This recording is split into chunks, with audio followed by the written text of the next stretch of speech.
미국에서는 넷플릭스와 디즈니 플러스만큼 인지도가 있는 스트리밍 플랫폼 HBO Max가 있습니다. HBO Max의 이름을 맥스로 바꿨다가 엄청나게 욕을 먹고 다시 HBO Max로 바꿨습니다. 5년 동안 로고를 무려 4번 이상이나 바꾼 HBO Max의 이야기를 소개합니다. HBO는 홈 박스 오피스의 약자로 역사가 굉장히 오래된 방송사입니다. 왕좌의 게임 등 퀄리티 높은 강력한 IP를 많이 보유하고 있는 걸로 유명하죠. 이 브랜드에서는 2010년 HBO Go라는 서비스를 내놓습니다.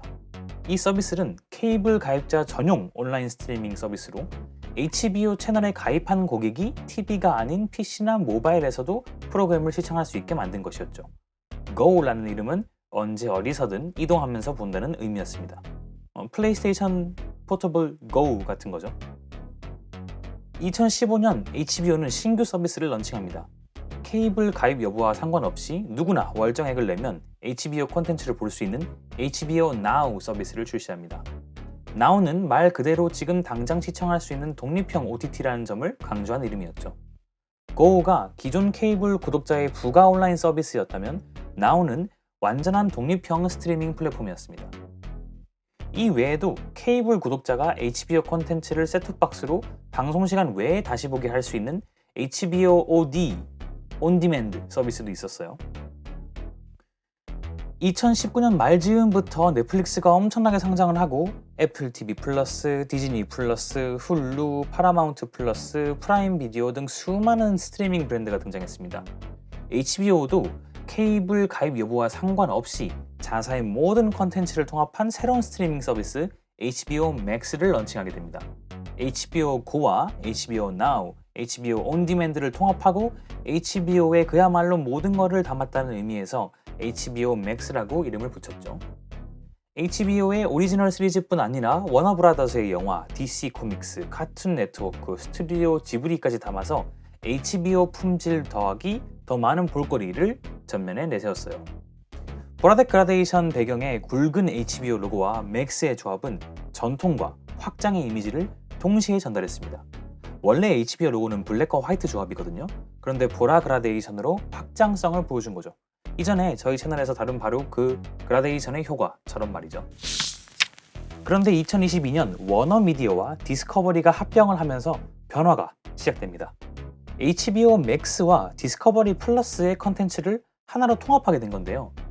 더 이상 HBO Max에 HBO 컨텐츠만 있는 게 아니니까 이름을 HBO Max에서 그냥 Max로 이름을 바꿉니다. HBO라는 이름이 성인 취향의 고급 드라마 이미지를 갖고 있어서 가족이나 키즈 컨텐츠 확장에 제약이 있다고 판단했기 때문이에요. 얼마 뒤에는 메인 컬러를 밝은 파란색으로 바꿨어요. 온 가족이 함께 보는 친근한 이미지를 만들려고 컬러를 바꿨습니다. 서비스가 더 커진 만큼 성인뿐만 아니라 가족과 어린이까지 잡고 싶었던 거죠. 하지만 결과는 기대와 전혀 달랐습니다. HBO라는 세 글자가 사라지자 브랜드의 핵심 키워드가 사라진 거죠. Max. 무언가를 극대화하거나 모든 걸 담았다 이런 느낌인데 무엇을 극대화했는지 주어가 빠진 격이니까 직관적으로 알기가 어려웠죠. 물론 HBO의 것이라는 것을 암시하기 위해서 HBO 로고에 O 안쪽을 채운 것처럼 Max의 A 안쪽을 채웠어요. 그렇지만 그것만으로는 충분하지 않았죠. 아니 맥스는 보통 어떤 것에 뒤에 붙는 보충 단어 느낌이잖아요. 아이폰 프로 맥스, 펩시 맥스, 에어팟 맥스 같은 식이죠. 당초에 뭐가 맥스인지를 모르니 사람들은 여전히 HBO에서 봤다라고 말을 하지 맥스에서 봤다라고 말하지 않았습니다. 온라인에서는 도대체 맥스가 뭐냐? 왜 HBO를 빼? 와 같은 비판이 이어졌어요. 게다가 이 파란색 단색 컬러는 유행 지난 플랫 디자인 느낌이었고 친근한 느낌을 잘 담지 못했죠. 브랜드 평판도 하락했습니다. 리브랜딩 직후 180만 명의 구독자도 이탈했어요.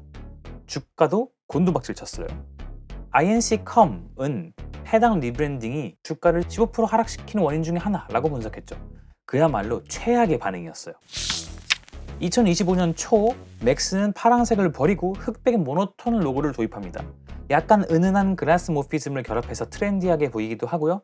HBO의 전통적인 흑백 스타일을 일부 차용해서 격이 있는 플랫폼의 이미지를 되살리려고 했어요. 사실 은근히 HBO가 떠오르도록 하는 시도였죠. 이쯤부터 벌써 HBO라는 유산을 스스로 버려버린 게 얼마나 큰 강점을 포기하고 있는 거였는지 깨닫고 있었던 거죠. 하지만 이름이 맥스인 이상 이런 살짝의 시각적인 변화만으로 브랜드를 다시 HBO의 이미지로 보이게 하기에는 역부족이었죠. 결국 2025년 5월 워너브라더스 디스커버리는 HBO 맥스로의 복귀를 발표합니다. CEO는 HBO라는 이름은 차별화와 품질을 상징한다면서 다시 간판에 그 이름을 걸겠다고 선언했어요. 7월 9일 전 세계 맥스 앱이 다시 HBO 맥스로 변경되면서 로고도 다시 HBO 워드마크를 전면에 배치한 디자인으로 돌아왔습니다. 복귀와 함께 컨텐츠 전략도 달라졌는데요. 맥스 시절에는 디스커버리 계열의 리얼리티 라이프스타일 프로그램이 대거 들어왔지만 HBO 맥스로 복귀 후에는 다시 HBO의 시그니처 시리즈들과 워너브라더스 영화 중심으로 프리미엄 크리에이션에 집중하고 있습니다. 많이보다는 옳게, 즉 less but better 전략으로 선회한 것입니다. 라스트 오브 어스, 하우스 오브 더 드래곤, 석세션 같은 작품이 여전히 HBO 맥스의 간판이자 가입자 유치의 핵심 무기라는 것을 인정한 거죠. HBO라는 이름은 단순한 간판이 아니라 믿을 수 있는 컨텐츠라는 신뢰의 상징이었습니다. 몇십 년간 쌓아올린 브랜드 밸류였어요. 이 라벨을 떼는 순간 브랜드의 힘이 급격하게 약화됐죠. 모두를 위한 플랫폼 전략은 듣기는 좋지만 차별화 포인트를 잃기 쉽습니다. 특히 포화된 시장에서는 한 번 떠오르는 핵심 연상이 필요해요. 시각 언어와 이름이 같은 이야기를 해야 브랜드가 강하게 각인이 되는 건데 이걸 간과한 거죠. HBO 맥스의 당시 판단은 나름 맥락이 있었어요. HBO 콘텐츠가 퀄리티는 좋지만 어른들이 좋아하는 콘텐츠라는 인상이 강했고 남녀노소 모두가 즐기는 디즈니 플러스나 넷플릭스가 부러웠겠죠.